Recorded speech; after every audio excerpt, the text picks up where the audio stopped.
Welcome back to Smash here at VESL for this day 4 of bracket action as we have a couple of potential qualificants for the regional tournaments coming up in January. Alongside the one, the only captain at Soka, I'm Stu, the announcer, rocking out with you here once again for some of the best Smash that North Carolina has to offer at the high school level. And Captain A, it's been a treat so far. We've seen a couple of really good qualificants through the Charlotte and Wilmington and Greensboro brackets. But now we're getting back into the CLT and seems to be the place to be. We've seen some really high quality players coming from the Queen City. Oh, absolutely. And not only that, but we're actually lucky to be here because there was for a moment, yesterday, we weren't even sure that we're going to be able to come back and put on a production and put on a broadcast today. But luckily, we do have a couple of extra games there that we can cover and be able to see who is actually going to go to the regionals. So again, we already got some pretty stiff competition out there. We've already seen some great games. Now, let's see who is going to be joining them at those regional lands as we get ready to get these last few matches underway. Yeah, and it's going to be an interesting proposition as we go through because, again, we talk about how much of a meta exists around the game, and it's very real, especially at the higher levels. And here you're seeing a very good crossover between, yeah, skilled play for sure, and smart play at that. But you also have people kind of picking the characters that they want to pick. We've seen low tier heroes, people playing Pit, people playing Little Mac. I mean, we even saw Banjo and Kazooie like we saw in day number 2. But it's going to be interesting to see how we're and really to what extent we see that coming through today. Because yeah, you can pick a high tier and do really well, but sometimes the heart wants what the heart wants, and sometimes it wants to, shoot side Bs as Luigi.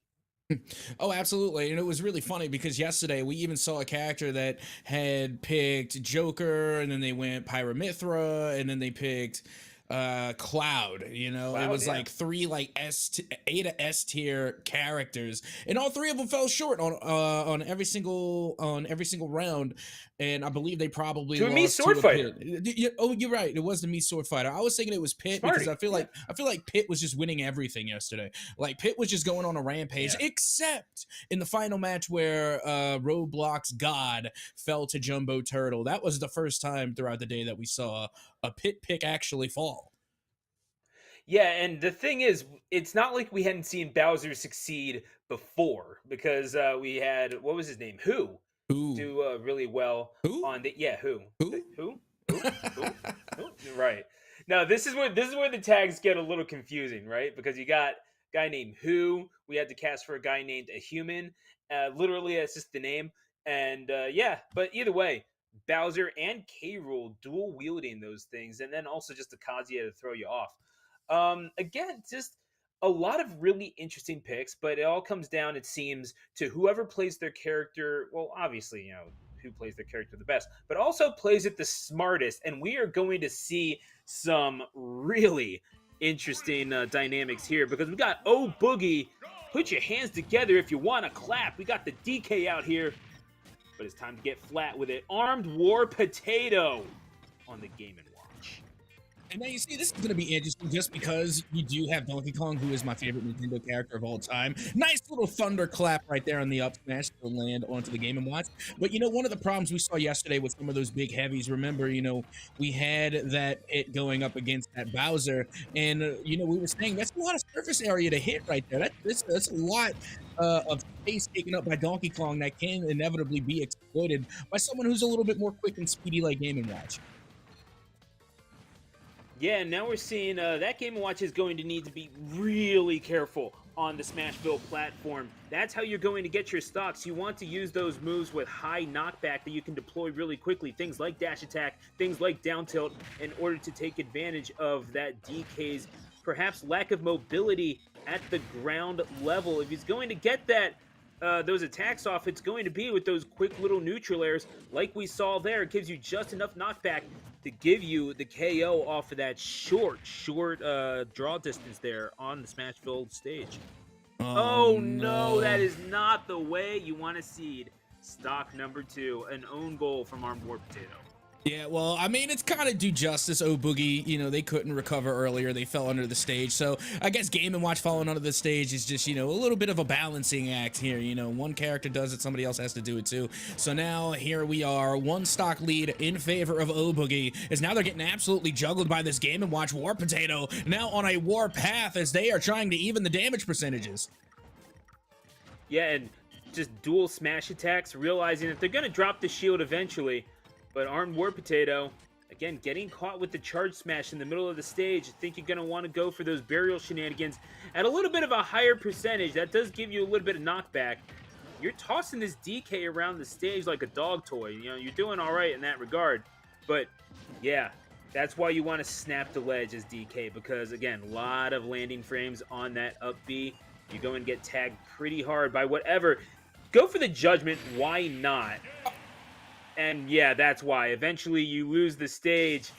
And oh, Boogie clapping it up in the middle of Smashville. That is going to be game number 1. It's a lot of range on that thing. And as DK would indicate, a lot of power. Oh, that was absolutely insane because for the majority of that, well, at least for the last stock, the majority of the last stock, it was like all Game and Watch. Game and Watch was sitting there just juggling DK over and over and over again. It looked like Oh Boogie couldn't even find a way out.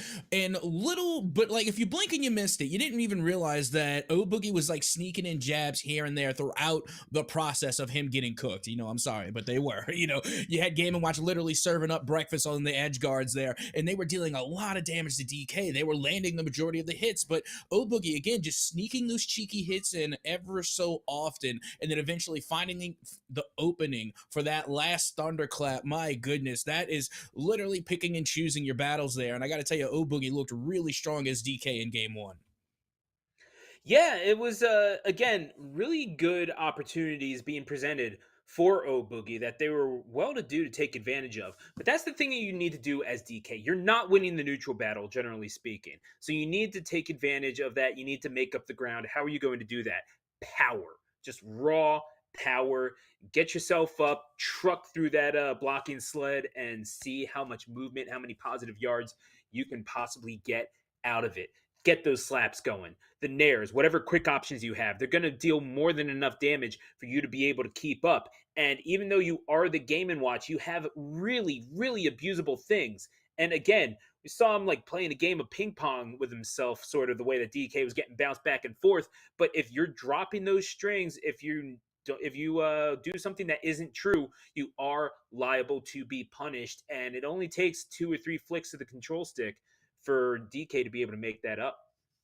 Absolutely. You can't give DK really any opportunity or really any opening for that matter. Because if you, let's say you have a miss input and you leave yourself vulnerable, that thunderclap just deals so much damage. And not to mention DK's, honestly, I think DK's knockback potential is even more than his damage potential. Like, yeah, he can get a lot of damage in and maybe even one combo or one swing, but his knockback is, I think, it just really sets himself above the rest when it comes to a lot of these heavies. Maybe except Ganondorf. Ganondorf's knockback is pretty gnarly, but DK's up there. And whenever he brings in that thunderclap, my goodness, it deals such amount of damage on someone small like Game and Watch too. You really can't afford to leave openings like that for Oh Boogie to take advantage of. Otherwise, you're just gonna go straight into the blast zone. It's really raw power that you're dealing with in terms of Donkey Kong. But again, you have a really big target that you're giving them. It's not going to be the easiest thing in the world to avoid some of these things. So we are going to be going to game number 2 between these two combatants, O Boogie versus the Game & Watch of Armed War Potato.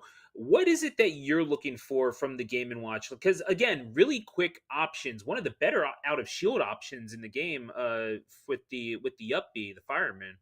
What is it that you're looking for in particular that perhaps War Potato was neglecting in that game number 1? I'll be honest, like just Game and Watch in general isn't my favorite matchup against DK. Not that Game and Watch isn't good, but honestly, we just if they can manage it, I would like to see more throws, a little bit more control. Again, DK is really susceptible to zoners, so anybody that can force DK in a direction they don't want to go is going to get the benefit. And Game and Watch, uh, again, they just don't really have a lot going on for them that can force DK off stage. They managed to get DK off stage once, and it led to an elimination. They weren't able to recover because DK's recovery is like, it's not really that good. So for Game and Watch, I mean, if you can maybe exploit a back throw or whatever you can to try and force the DK off stage. Other than that, it's just really going to come down to a slap fight, and it just seems like DK is just going to be winning those. Yeah, and that's kind of the whole thing, right? Is that if it comes down to just tit for tat, hit for hit, DK is going to win that because, oh wow, one of my hits does 20% damage while yours does 10. Like, so you have to win the neutral most of the time as Game and Watch. Luckily, he has the tools to do it. And you know who else does is Pichu. So I you do like have the same this. problems with being light for sure, but we're going to Lilac Crew's battlefield form. Taking a Pichu to Triplats could be bad news for O Boogie, but nevertheless, Armed War Potato looking for a decisive advantage in this game number 2. We'll see if he can capitalize.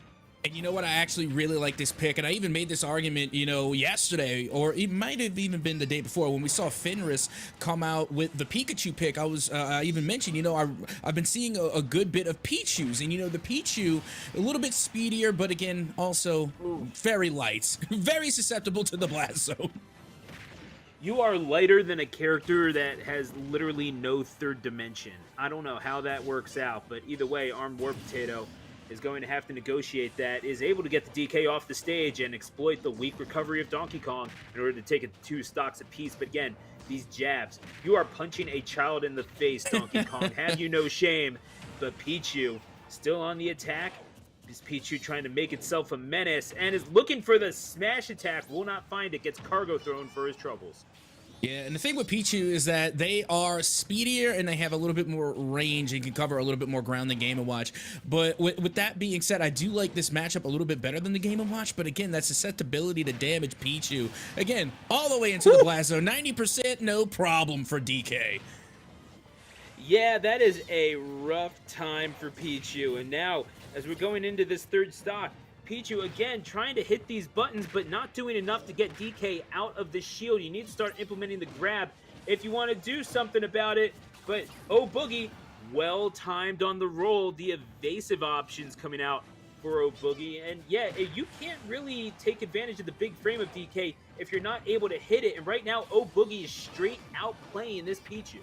Yeah, that they are, and they're finding the openings. Unlike against, Game & Watch, they weren't able to land a lot of combos. Against the Game & Watch, it was mostly just one hit here, one hit there, whereas this time around, we're seeing Oh Boogie landing multiple hits, getting those combos in, and not only that, but also being able to land their smash attacks as well. And now you can see, all it's going to take is one more, and that should do it. Oh Boogie now down to their final stock.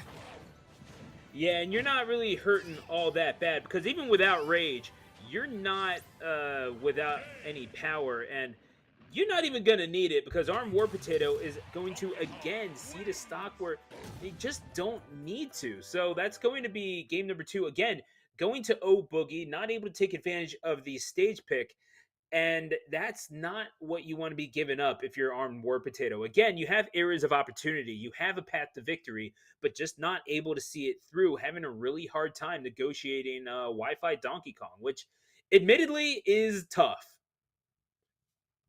Oh, 100%. And you know what?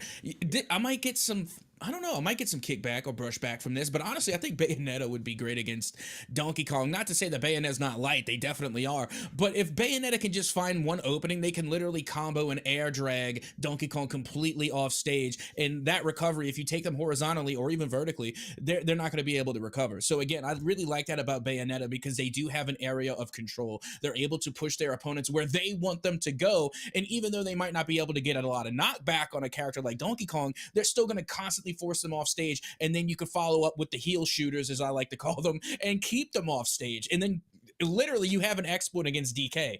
So again, that's my thoughts on that matchup. Again, just you have to find the right picks against a Donkey Kong, and if not, you better sure as hope that the character that you're remaining is just phenomenal, like we had saw earlier with the Mii Fighter going up against 3 S tier characters, but they knew that Mii Fighter inside and out, backwards and forward.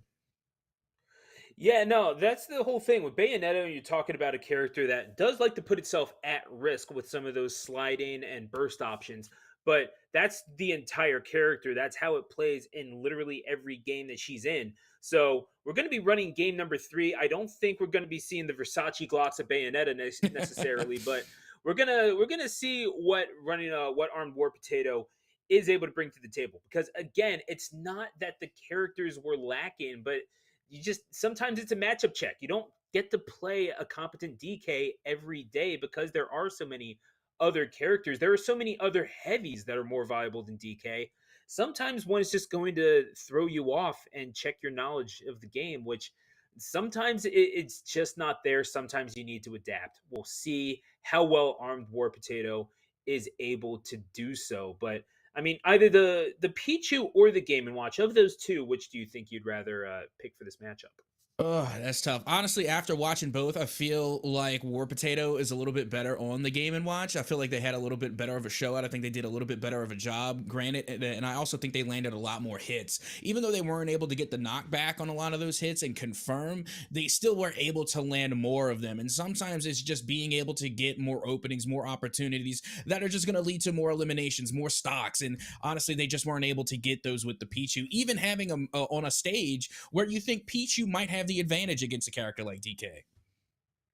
Yeah, it's a strange phenomenon that you saw because the triplats didn't really come into play all that much. We are indeed going to stick with the Pichu here as we go to game number 3. The stage selection will be intriguing. I don't know if we're going to see another triplat. We are indeed going to town and city, so creating a little bit more room for yourself. It's basically an Omega for half the time, so no platforms to be able to run and hide from anyone. But again, these platforms, they can be used for the advantage of Pichu as well. They can pursue up in the air a lot easier than DK can. But how often are they going to get the opportunity to do so, Captain A? Only one way to find out, and that's to get this game all the way underway as we are well into this one. And Pichu with a little bit of a lead here, but again, just with one maneuver, DK able to take the lead back as far as damage is concerned. And now there's no more platforms. It's just flat surface for a little bit as DK, again, looking to get some of these grabs, but Pichu doing a pretty good job of avoiding most of the grapples, but they still can't avoid those big hands of DK. Yeah, and just getting straight carried up into the air with that down B. Cargo throw off of the side. Yeah, let me show you out. Gonna exit stage right, and oh boogie taking the decisive advantage in this one into the triple digits at half rage. But still, you can do that nickel and dime damage like Pichu's been doing. I mean, you get enough nickels and dimes, you find yourself with $1 eventually. Oh, absolutely. But at the same time, you know, you're on your second stock. You don't want to give up too much before Donkey Kong takes a lot more. I mean, already they're able to land one of their throws in. They're going for the ledge guard. Not able to get it in succession. Meanwhile, you do have Pichu going right back to work here as the down smash does land. And before you know it, you know, Pichu able to take that first stock, but at what cost? They're already at 92% damage on their second. Yeah, and they're getting a lot of damage dealt to themselves. That burial into the smash attack is going to do them no favors. And all of a sudden, Armed War Potato on the deciding stock in this one. Oh, Boogie has regionals in their sights. Yep, that they do. And don't get me wrong, you know, Oh Boogie doing a fantastic job for sure. But got to give it up to War Potato on that Pichu because the Pichu is still really, really cute. Oh, of course. Yeah, no, this is honestly not terrible gameplay we're seeing from Armed War Potato, but Oh Boogie still outplaying their opposition to a significant enough degree to where Armed War Potato has yet to be able to take a game, and Oh Boogie is so comfortable shielding these options. You need to be able to get him out of that shield. You can't rely on DK just dropping it all the time because those air dodges are coming out at opportune times, just predicting this offense a little too hard. And the recovery to the platform was incredibly smart from Armed War Potato and was not quick enough to react. The second time's the charm as the down smash is able to clear up the stock. How much room does this Pichu have to work with? I don't know, at 100%, we've already seen this Pichu get sent to the blast zone for a lot less, and now they're at 127, so all it's going to take is literally just one opening for Oh Boogie to capitalize and send this little Pichu all the way to the blast zone, and I nearly thought that one was going to be it. Now Pichu does recover with 150% damage. Yeah, you got to start mixing up your short hops and your full hops at this point if you want to try to mix up how the timing of DK's attacks, because the key is to land safely. If you want to land on top of the DK, you can't be doing it on a hitbox. You are playing chicken with an alligator, and now at 177%, you are at full rage. Your combos are not going to connect quite as easily. You have to get this KO however you possibly can, and if you can do it perhaps with that down smash or the Thunder, not quite enough to do so on Town and City, which is a huge ceiling, so you go off the side instead. Armed War Potato has answered the call and taken game number 3. The little Pichu that could, standing tall there, going into game 4, will not be swept. There is no 3-0 today. We are going to go to game 4, and that was absolutely insane. I mean, we're looking at this little Pichu on their last stock already at 92%, and then able to not only balance the damage percentages. Actually, no, they didn't even get to balance the damage percentages, because Pichu ended up going all the way to 170% on their way to 190, and still was able to get that final stock off of Donkey Kong. Absolutely insane. Their ability to dodge, duck, dip, dive, and dodge was on Soul's level. I mean, it was literally just perfect inputs from the beginning of that last stock to the very end. If you can dodge a Donkey Kong down B, you can dodge a ball. But that is just absolutely nutty, because you have, again, the lightest character in the game. You cannot afford to be hit by a smash attack or even a tilt at that point if you're Pichu. I do think that 2 factors helped. One, the stage. Town and City was the shortest ceiling in Smash 4. Now it's one of the tallest in the competitive rule set, an incredibly revamped Town and City stage. That might have played into the favor of Pichu, not quite as easy to get launched off of the top. But secondly, the ability to mix up the timing upon the landings, because you saw that DK was getting a lot of mileage out of that, just boom, the up smash. And you did not see that implemented at all over that last stock, because Armed War Potato did not let it be implemented. You're mixing up, again, between short and full hops, not fast falling right away. You're not even landing on top of them all that much. You're just kind of trying to get him out of shield. And now we are going to go to game number 1 for match number 2. We are going to give Armed War Potato and Oh Boogie a bit of a break. We're going to get Terry versus Little Mac here. Requiem for Your Pride on the Little Mac, and Noah breaking out the services of one Terry Bogard. Yeah, and I think this was the last character that was on my Smash Bros. Bingo card. This is the one character I'm wondering, where have they been the entire league over the past 4 days? And now finally we get them, and they are just getting served up right now by this Little Mac. Yeah, the thing is, this is a really good character, especially on Wi-Fi. We have seen plenty of Terry succeed, but goodness gracious, Little Mac, if you're not ready for him, can make your life absolutely miserable.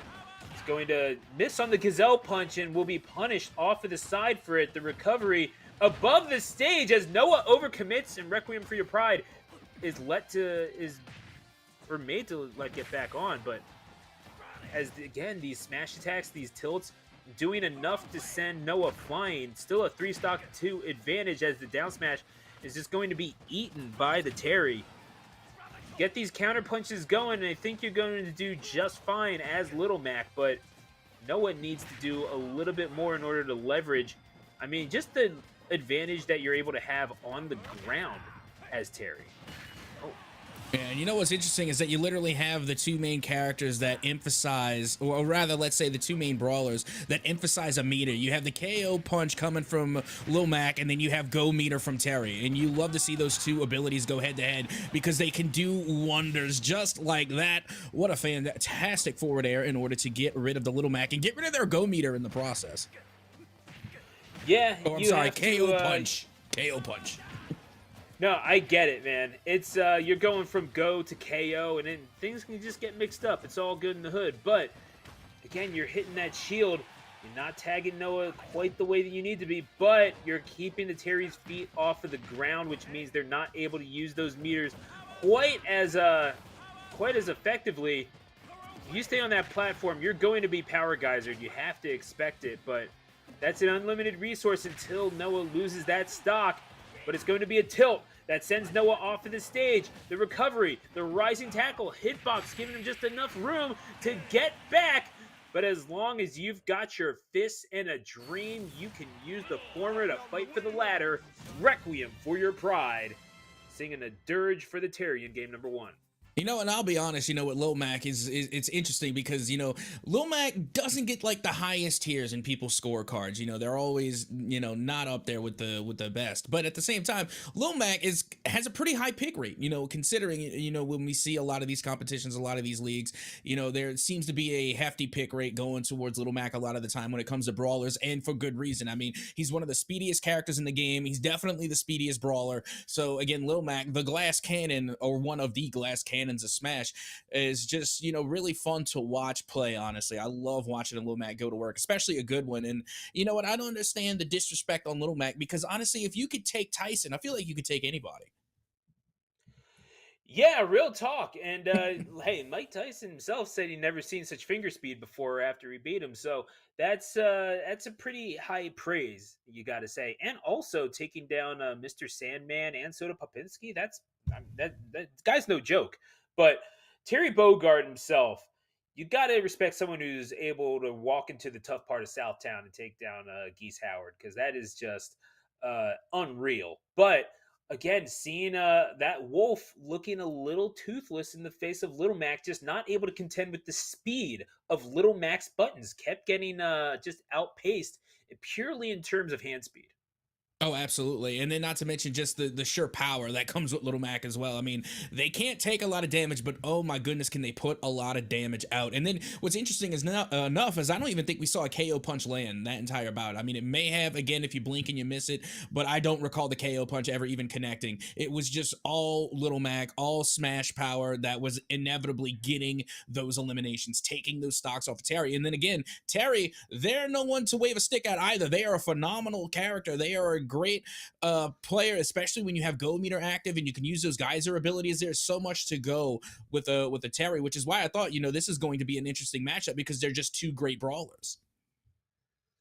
Yeah, and that's a rough way to it's a rough way to have to deal with the reality of you're not necessarily going to win just on your buttons alone. And if you're Terry, you don't really have to. You have Power Geyser to, at the very least, get the Little Mac's feet off of the ground. And you know what you can do a lot better on the ground than in the air is punch. So the very least, any time that Mac is spent jumping is generally time spent not really utilizing their best attacks. If you want to get Mac relying on things like neutral air or forward air even, then you're okay with that, because you can negotiate that. You can shield their approaches.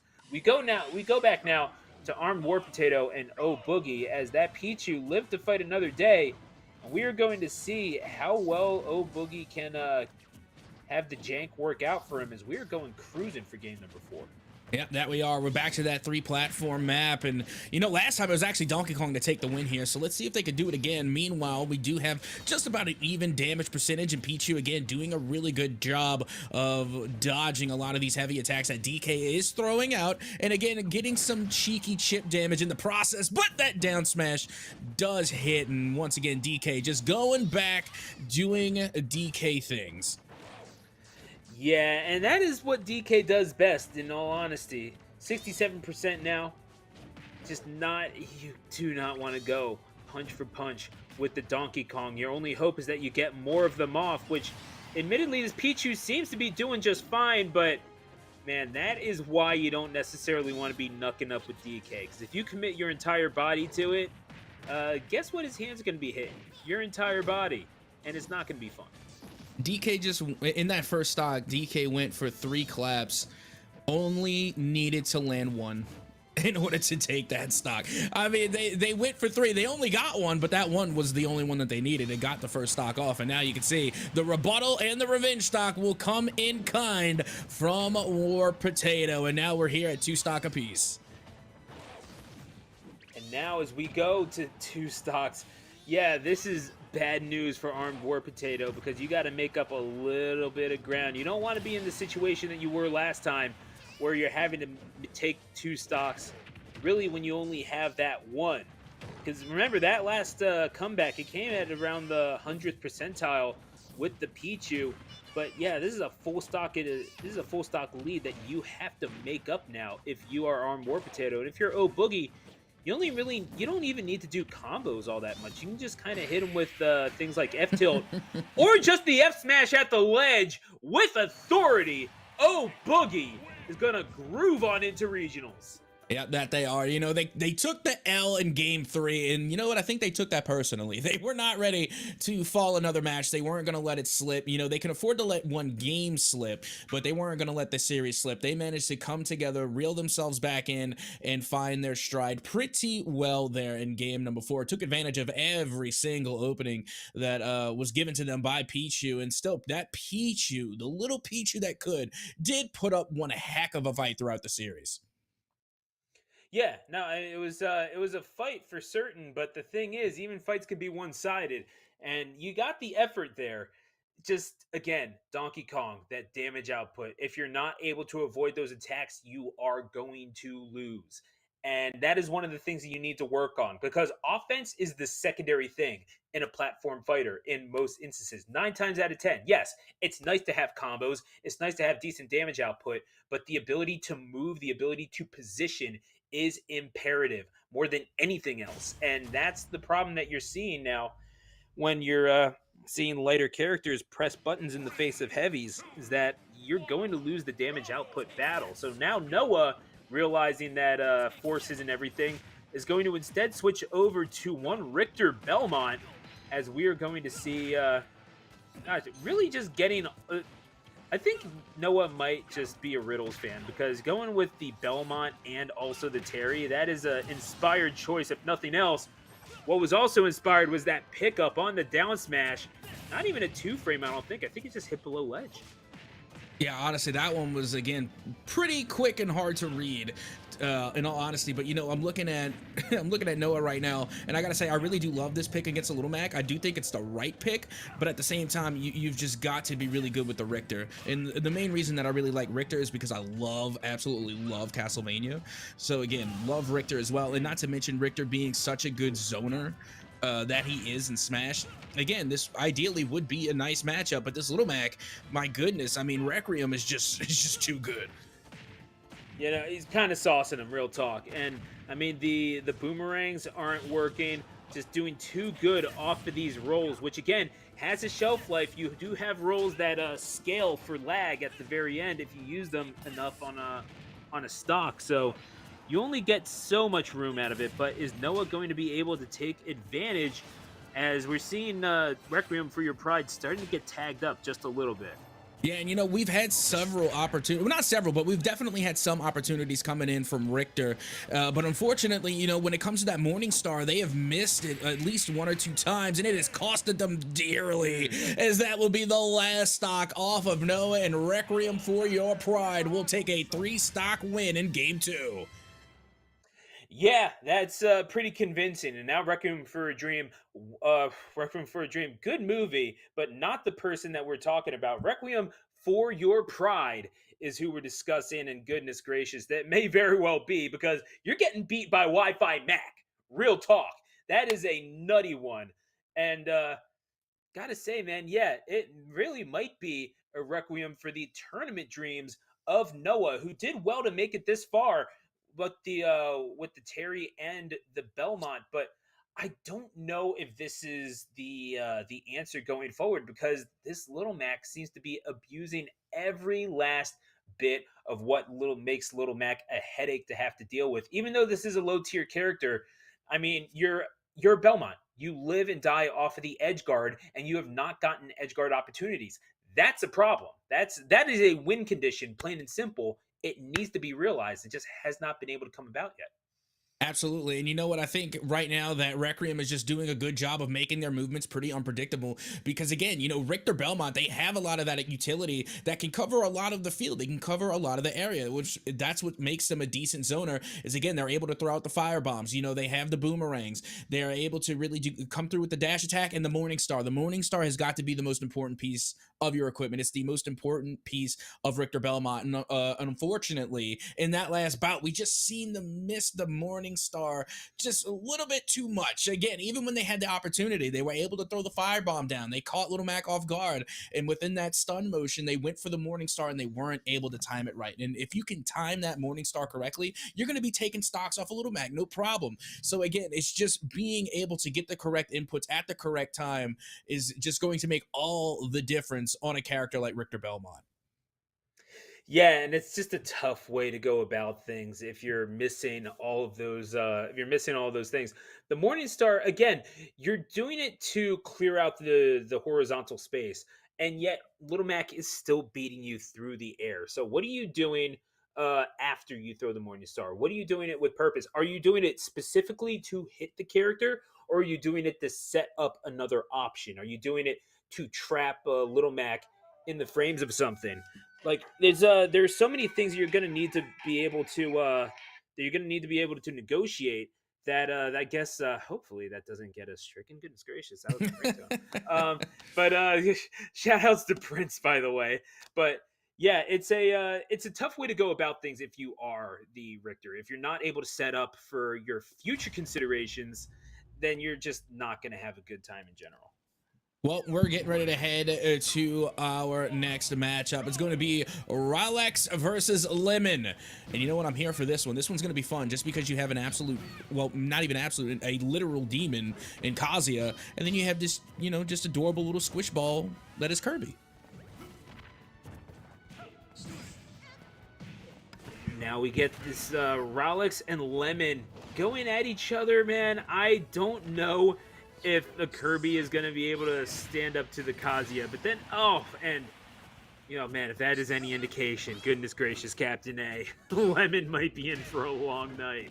Absolutely, and I gotta be honest, the Final Destination map does not help Kirby at all in this instance. You gotta get the little guy some platforms. Again, we've talked about this in so much detail about how vulnerable these floaty characters are on a flat surface, especially against the heavy hitters, whether it be, an actual heavy, or if it be the brawlers that just pound a massive punch like Kazuya. Again, they don't even have to hit massive combos. They just have to find that small opening and take advantage. But now you can see Kirby somewhat taking their time a little bit and finding openings in order to deal damage to Kazuya. Yeah, and this Kazuya was not able to get in there at all. Got the back throw at the very least, but yeah, Kirby just having trouble doing anything, is not able to get the any sort of thing off of invulnerability on the down B. And again, if you make your landings predictable, that means Ralex can track it and catch it. And yeah, you're talking to the king of the Iron Fist tournament winner multiple times. I don't think Kazuya is going to be suffering any sort of discourse.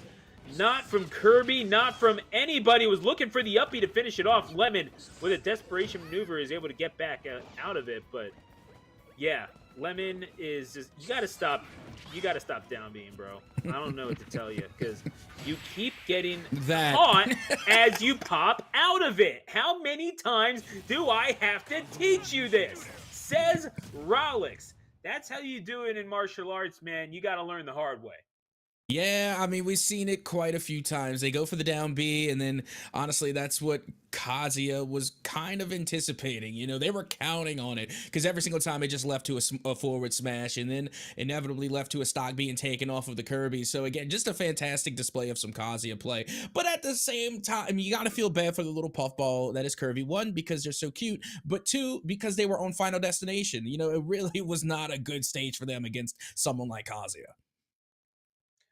Yeah, I mean, we're gonna have to hustle through one way or another, right? Like that's a Kirby that is having a rough time of it. But again, this is a Kazuya that knows that Kirby is gonna take a while to recover from the down B stuff. Like, you pop right back out. Kirby has gotten out of stone it just enough to meet the fist of Kazuya Mishima. This has to be something that you learn if you're a Lemon. If you want to survive, you need a way to get back down to the stage that is not down B, because it's not working for you. I'm just going to say it again.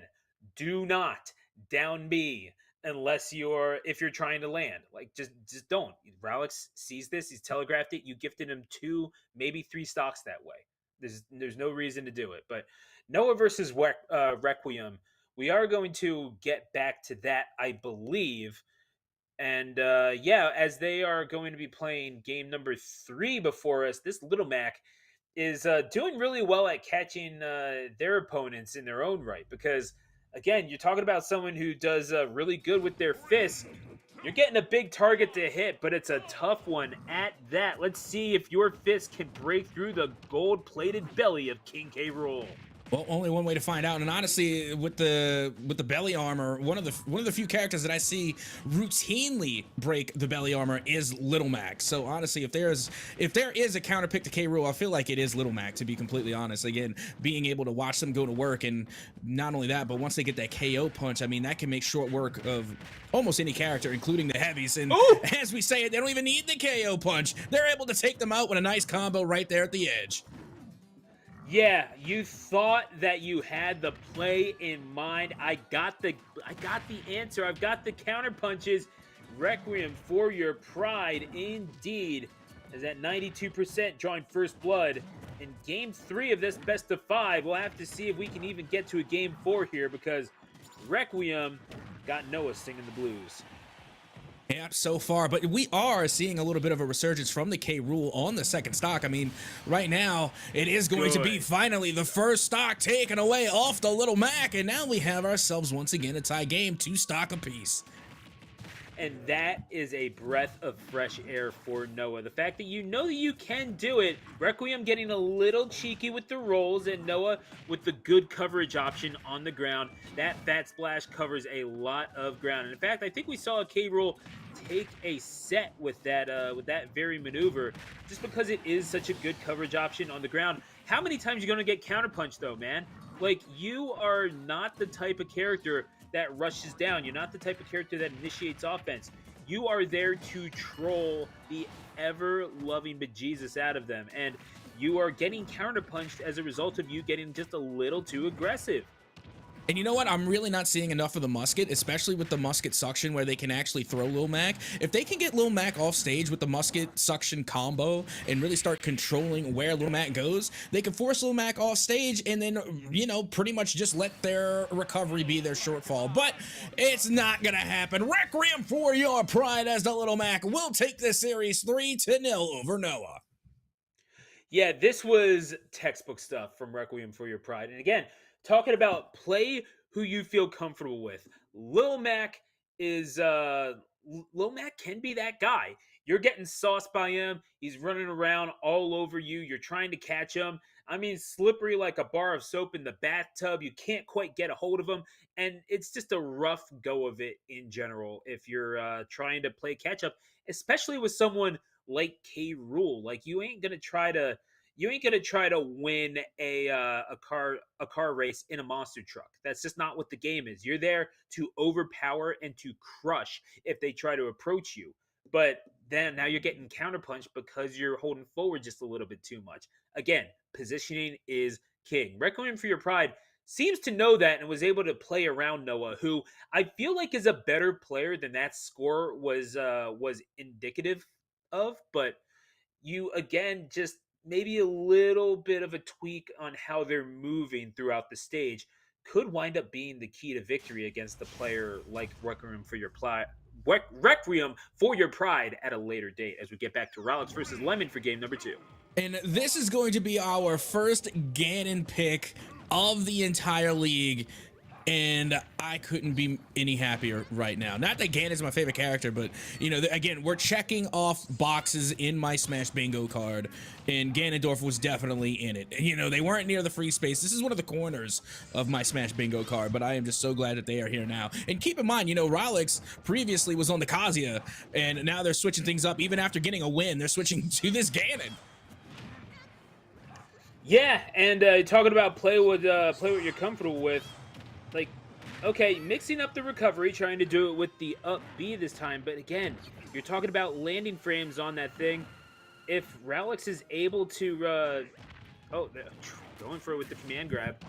And, oh man, just absolutely duffed. You talking about those big old Tims of Ganondorf. They're able to do quite a bit of damage. And now Just putting them, just imprinting them into the face of Kirby. It is a rough go of it. Is able to get that stock, and that's where you use the down B. Just a quick little hitbox to pop up, where if you pop out of it, it cannot be punished. Yeah. Like that. Yeah. Thank you for the demonstration. I mean, honestly, we have seen the down B constantly be punished time and time again by Rolex, and I'm not surprised that they are able to get it done with the Ganondorf either. And honestly, it's hard to say who the heaviest hitter is, like who has the heaviest knockback in Smash, but I feel like Ganon is definitely in the conversation when it comes to just knockback power. As a matter of fact, I was even going to bring up the topic earlier when we saw DK, is that if you put Ganondorf and Donkey Kong in front of the punch machine, who's getting the highest score? Yeah, that is a good question, but oh, let me tell you, sorry about that.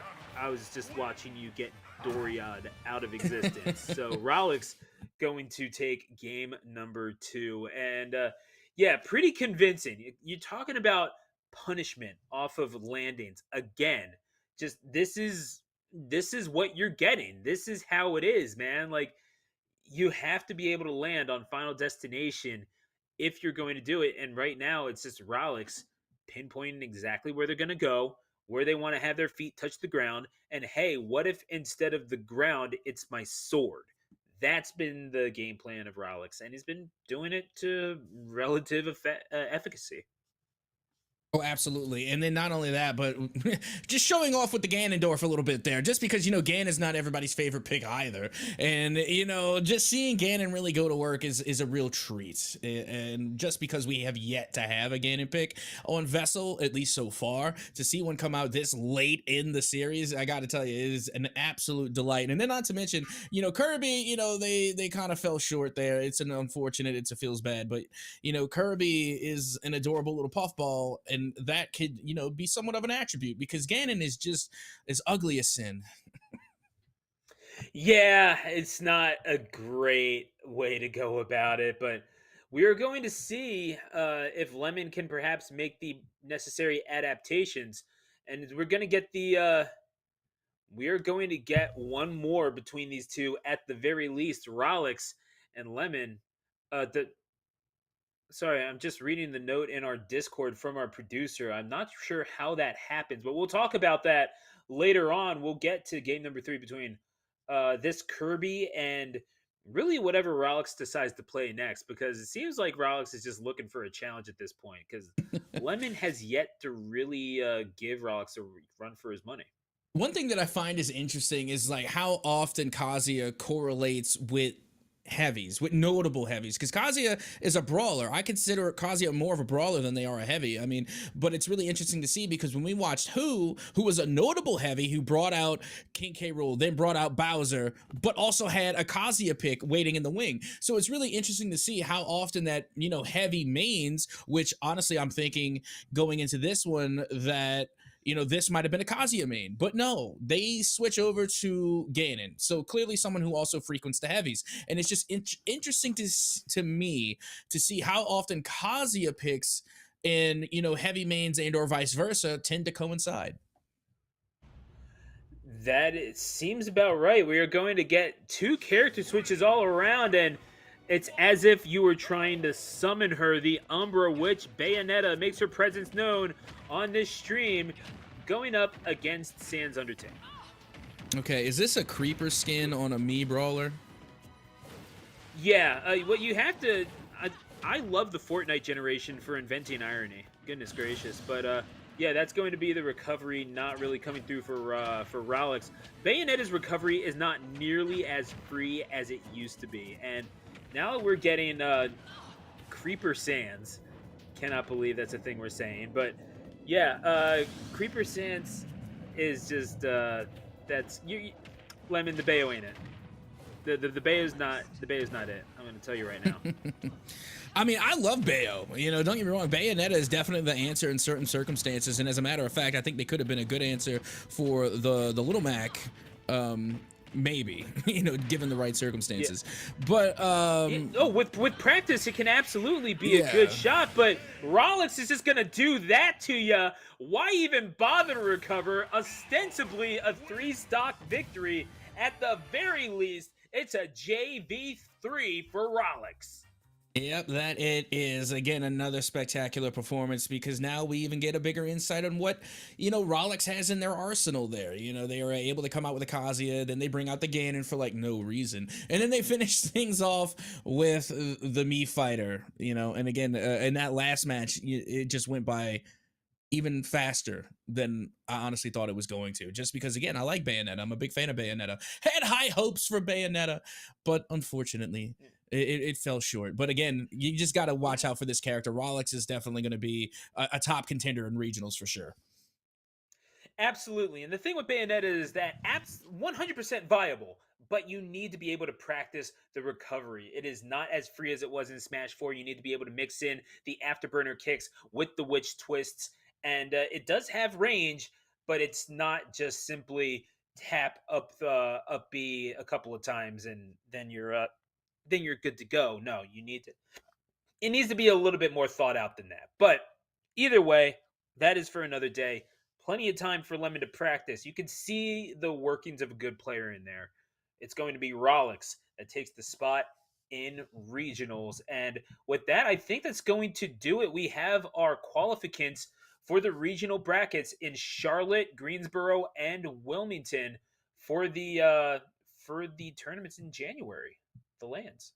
Oh, yes, absolutely. And that we do. And I got to tell you, it was a spectacular time over the last 4 days being able to share the booth and cast with you here at VESL covering our Smash games. It's been an absolute honor. And then, not to mention, you got to give a shout out to Reed Sloth, who was there with us along the way. And of course, Pizza Time as well, who has been behind the scenes making the productions happen as well. But just so you know, it's not over for VESL. Not only do we have the Smash regional lands that will be going on in January, but come Monday, you'll be able to see us again covering Valorant here on VESL as well. So, again, count your blessings because it is the season and you will be getting many of them. Don't forget, again, Valorant starting on Monday here at VESL. But for Smash until January, that is just going to about do it. So once again, from Stu the announcer to myself, Captain Etsoka, and Pizza Time in production, that is going to be all that we have here for North Carolina Smash. We will be seeing you Monday for Valorant right here on VESL.